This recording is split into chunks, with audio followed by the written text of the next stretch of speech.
Two-headed right, two heads are better than one-headed right. Two heads are better than one-headed right. Two heads are better than one-headed right. Two heads are better than one. Hello! Welcome back to our channel. My name is Evelyn. My name is Monty. And together we are the Two-Headed Writer, a father-daughter writing team based out of Stillwater, Oklahoma. Once a week, we get together and catch each other up on our writing progress on our various projects. So we are writing a book together, we are writing books independently, we are doing other writing things, and we are on a journey toward becoming published authors. And so we're glad that you're joining us on that journey. And we hope that you get something out of watching us struggle. Right? Right. Right? Right? We're struggling, right? It's a good thing. It's a good thing. You have to struggle to get published, because if you didn't, there'd be all kinds of horrible things published and nobody would want to read. And there already are lots of horrible things published nobody wants to read, so... I know. So, yeah, we gotta put the bar somewhere so we could struggle to get over it. I know that you've been working on your novel. Mm-hmm. What progress have you made? So, it is officially July, and that means that it is once again Camp NaNoWriMo. So, NaNoWriMo stands for National Novel Writing Month, which is in November. That's when the official, write 50,000 words, draft a book in a month thing happens. Camp NaNoWriMo happens 2 times a year in April and July, and it's a less structured deal. A lot of people use it to edit their previous NaNoWriMo projects, and you can set your own word goal. So I did this back in April, and my goal was to write 300 words a day for the month of April.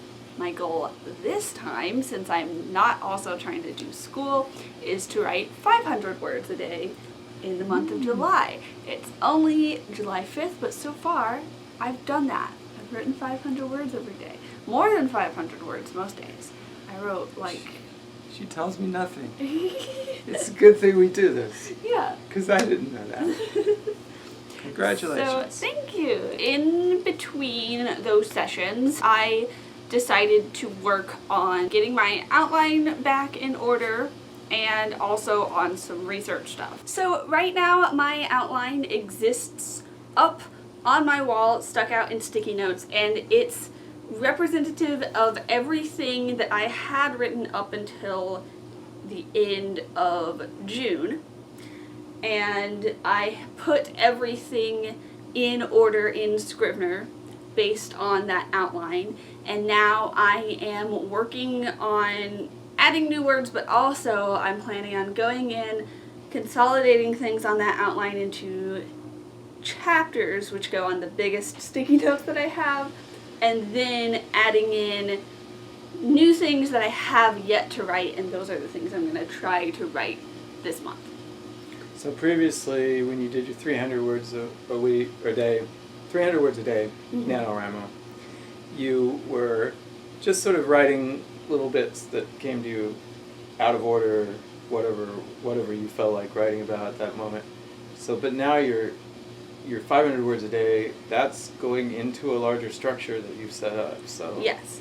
So I am filling in holes that I jumped over, skipped over in previous versions of my drafting process. And so I'm going to use the outline to make sure I know exactly where the holes are that I need to fill.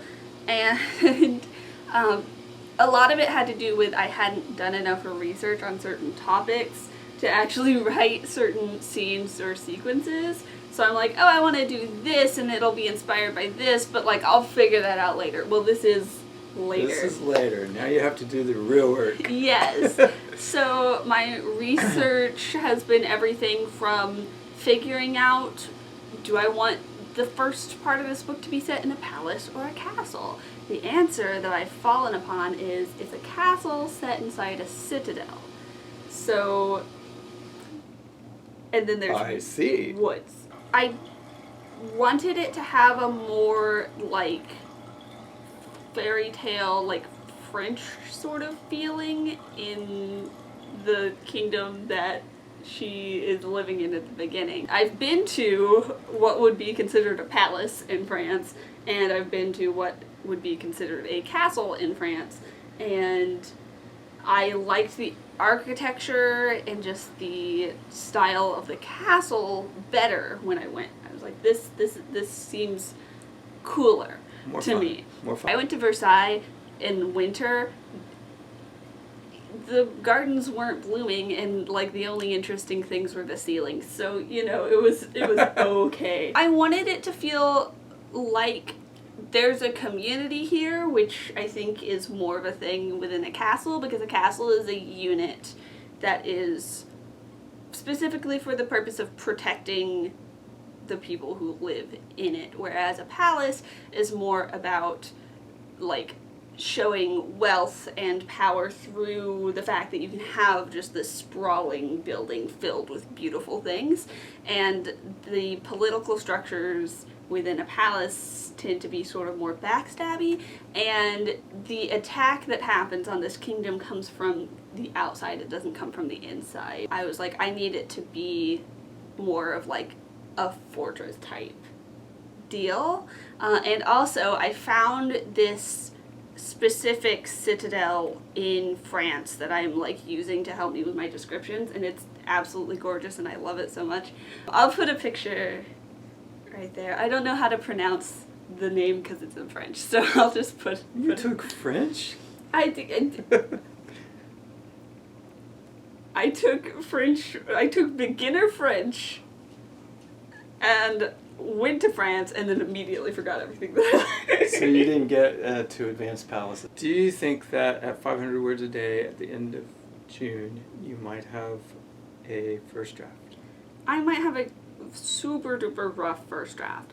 I'm trying to get this manuscript to like readability by October so that I can use October to like maybe give it to some people and then work on outlining my next project going into November for NaNoWriMo. So, Nutmeg,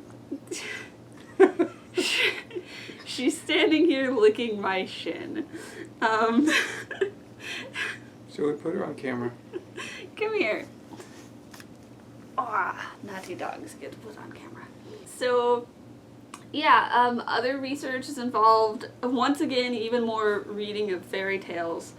Specifically, I'm looking for trolls right now in folklore and fairy tales, but also and fairies, like flower fairies, not fae. There's a lot of young adult books with like fae in them. It's like the darker, like human-sized, like evil kind of fairy. I'm looking for like the tiny, trickstery, malevolent, but like you could squish it, kind of flower fairy. And then volcanoes, that's the other thing. I have a setting that's a caldera, which is an inactive volcano that has sunken in because the magma deposits have disappeared. I've been looking a lot about plants around volcanoes, and also like, because there are kind of like two different types of volcanoes that we have here. We've got islands and we've got mountains, right? And the islands are just like underwater mountain ranges that have popped up, but the cultures that exist there and the plant and animal life that exists there are different. And so I'm trying to figure out what I want to base this around, like which cultures. Because I do have a group of people living near this volcano. Island volcanoes? You might do that. Maybe. I'm like I said, I'm still trying to figure that one out, because That could be more interesting. I found this lake. It's different. I found this, it's like a huge caldera. Again, I don't remember what it's called. I will put a picture up, but it's so big that it's like fully, there's a lake and there's an island in the middle of the lake. Right? But it's all one old dormant volcano. I think there should be people on that island that have been isolated for thousands of years, and they're just weird. No. Just so weird. There's not people Come on the on, island man. that have been Weird isolated people. for thousands Weird of years. island people. There's a weird island tree. Remember the trees? Yeah, that's just, okay. It should be weird. Yes, okay. Alright, a couple of things. First of all, this is Storyolio.com. We've been talking about it. I've been calling it my folly. I've been saying it'll be available the next time we talk. And it is. Anybody can go see it and read a story and suggest a new chapter for that story. It's an interactive writing and reading experience. So you read a chapter and you say, I think this should happen next, and then the author can provide that chapter if they want. Also, you can start your own story and write it. I'm sure it's full of all kinds of bugs because I haven't gotten people to try it out yet. I helped a little bit. Evelyn wrote a chapter up there, so if you want to read Evelyn's chapter, it's really good. And maybe you can inspire her to write another chapter if you suggest a new idea for her. And I've got 2 stories up there, and I am going to put more stories up there soon. And I do not know what the what you might find on there that would be difficult to understand or not functioning properly. So if you run into if you try it out and you run into something, please just tell me about it. I'll get it fixed for you right away. So in other words, I'm asking for beta users to help me work out the kinks. All right, that's Storyolio. The other thing I have to share, you can edit out this long awkward pause. No, I'm gonna leave it in just for fun. I have received the digital copy of Brave New Girls. It's an anthology of science fiction starring female protagonists of a certain age range. And I have a story in here. Where's my story? There's a lot. Save the Fighting Marmalutes. I don't know if you can see it. It's about a third of the way from the bottom. Save the Fighting Marmalutes by Monty Harper. And it's in here. So this will come out later this month and will be publicly available, and I will let you know about it the next time we talk. Hopefully I can let you know how to get your hands on a copy. So here's the illustration for my story, and it has this really cute little creature in there. This is the only thing I'm worried about is people might expect that in the story, and I don't know what inspired that creature, but I love the creature.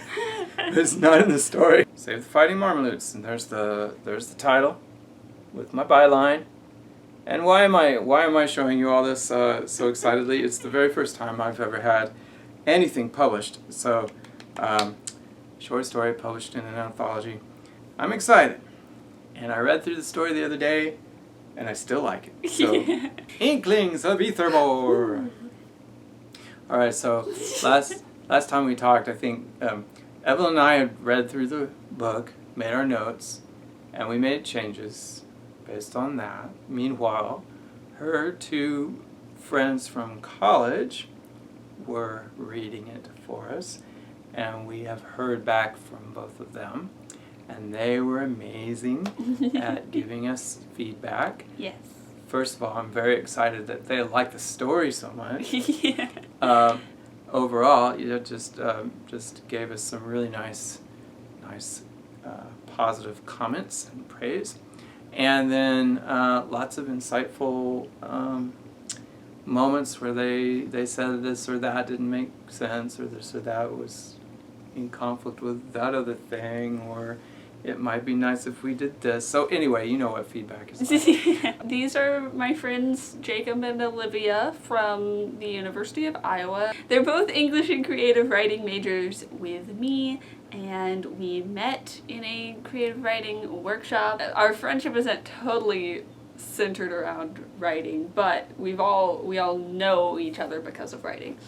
And so I've been kind of casually mentioning this book for as long as they've known me. And so I think they were excited to get to read. Yeah, they were definitely. I just mentioned that we might be looking for new beta readers, and they immediately were like, "We'll read it." And they gave us really great feedback, which is not surprising because like part of our courses, our class, we get graded on being able to give people good feedback in workshop. Well, and I appreciated how well they followed our instructions, because we often say to our beta readers, we just want you to comment on these types of things, and then we get all kinds of comments that are beyond that, which is fine. Yeah. But it's really nice to just have spot on comments about exactly the type of thing we were worried about and wanted to hear about. We've gone through all of Olivia's comments and then made changes based on those, and then we've gone through all of Jacob's comments, and I have made changes based on those that you haven't read. Yes. And that's so our next that's where we're step. at, so we're just going to get together on those changes, and once we've done that, I think we'll be ready to query the book again. Mm-hmm. We have also been Long starting process. to talk about outlining potentially books 2 and 3 that we hope will exist in the future. And I bring that up because my friends have now started referencing the book in our group chat. My friends and I like to do this thing where we're like, if we were all characters Oh my in a gosh, story... did they do that with our book? If we were all characters in a story, which characters would we be? And I don't remember how it came up, but I said that I didn't feel super confident saying like which character any of them would be, and then I immediately went, no, that's a lie, Sonia's Mary Contrary. Okay. Which they all agreed Well, upon. poor Sonia hasn't read it. She's going to be like, well, is that a good I thing or a know, bad I thing? briefly explained why, and she was like, no, this makes sense to me. And so then... If she was Mary Contrary, she would say, no, I'm not. They told me that they thought that I would be Twyla. And we had had a previous conversation in which I made a joke about my friendship purely being a long-running con just so I could mess with them on something. Anyway, so Olivia told me she thought I would be Twyla, and I said, see, Jacob, I do have con woman energy. And then I was talking about how much I love Twyla, and I was like, Macy doesn't appreciate her enough. I know that I helped write it that way, but that's the tea. Macy should appreciate her more. Twyla's great. And they have requested... How is she a con woman? Because she's stealing chocolate from her father. Oh, yeah, okay. Well, I just think of that as so, I don't know, it's so integral to the story. No, she's a tiny yeah, little she's sneak. She's running a con. I love her so much. And so they were like, Olivia said, petition for a Twyla spin-off book. And I was sitting here like, well, you know, I don't think we're going to do a full Twyla spin-off book, but there are ways that we could incorporate Twyla more heavily into books 2 and 3, because apparently they wanted more Twyla. They liked her as a character and thought she was intriguing, and they want more Twyla. So Okay. that's the only other thing that I've gotten out of them talking good. about it. But They didn't want more Marcelos? no, weirdly enough, they We didn't have want so more much Marcelos. Marcelos material that we didn't use.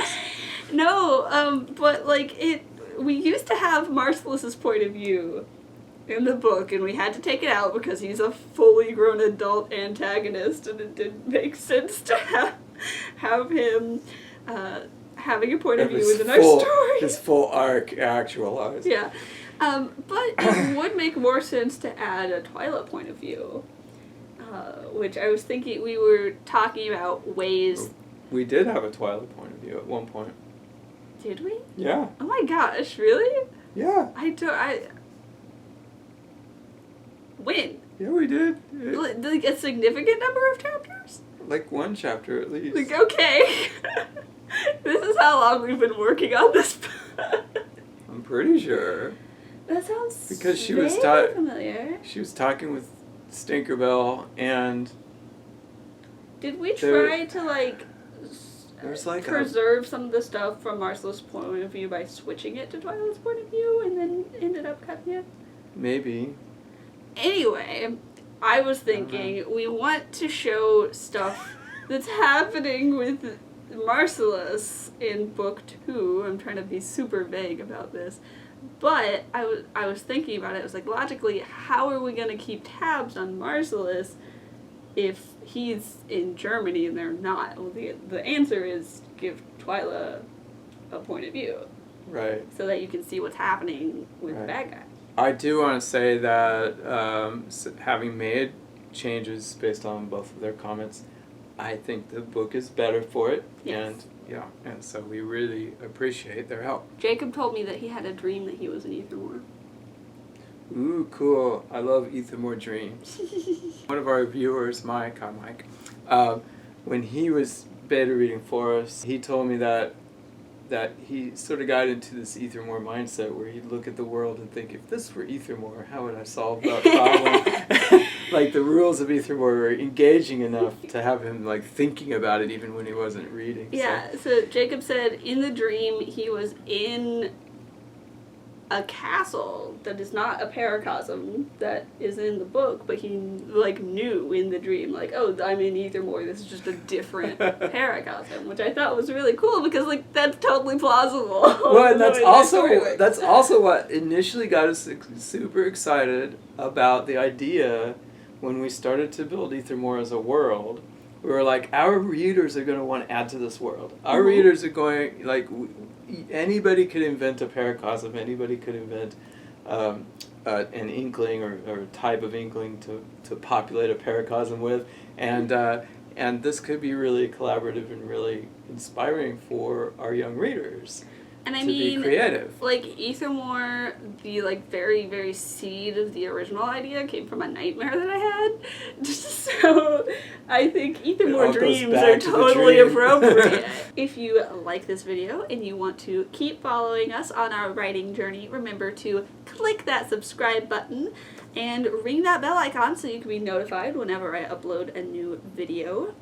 Also, like he just gestured, give us a big thumbs up. Remember to go check out Storyolio.com. And leave us a comment if you like it. What do you see? What do you find there that you want to comment about? Leave us a comment about Storyolio, since that's something you can go actually look at. We will be back next week with another video, but until then, remember, 2 heads are better than 1.